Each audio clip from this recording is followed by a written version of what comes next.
My fiancé died 11 months ago, and I, during that time, was doing everything right. I was doing yoga. I stopped drinking, getting monthly massages. I was walking, moving my body, eating right. Mentally, I felt okay, but my body was still holding on to the grief, and I didn't know what I was supposed to be doing.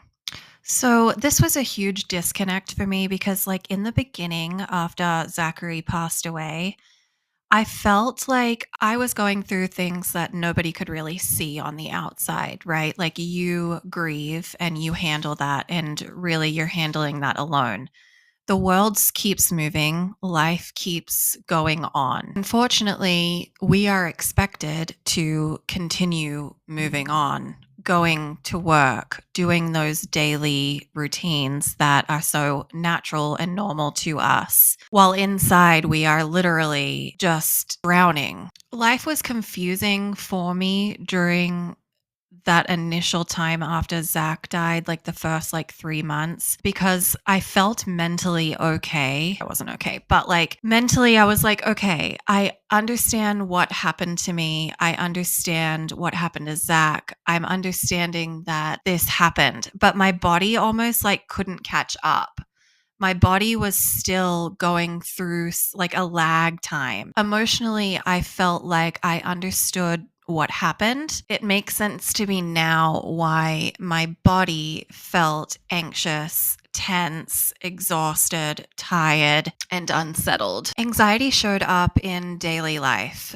I had anxiety during yoga. So I was continuing to move my body because what else am I supposed to do, right? We all know that like moving our body is good for us, healthy for us. It's good for our mental health. When I started moving my body was not recognizing whether this was a fight or flight response or if my body was just moving and working out and my heart rate was increasing because I was moving and I was working out. So my body was going through this dysregulation of not knowing what was harmful to me, what was safe for me, just kind of like this alert going off stemming from nowhere at work when I was just in my office by myself, not doing really much of anything. It wasn't thoughts, it was a physical reaction. I wanted to talk about this in this video because I think it's important for us to remember that we're not going to do everything perfect. I've gone through a few hard things in the past where I've realized through that time that drinking and numbing and not dealing with our problems head on does not help us. It just makes the problem worse. I wanted to try this because I knew that I had to face this grief head on or it would catch up with me later. So I really made it my mission to really try really hard to show up for myself every day, giving myself love, giving myself grace, and doing the things that I knew that were going to benefit me long term, not just helping me in the moment.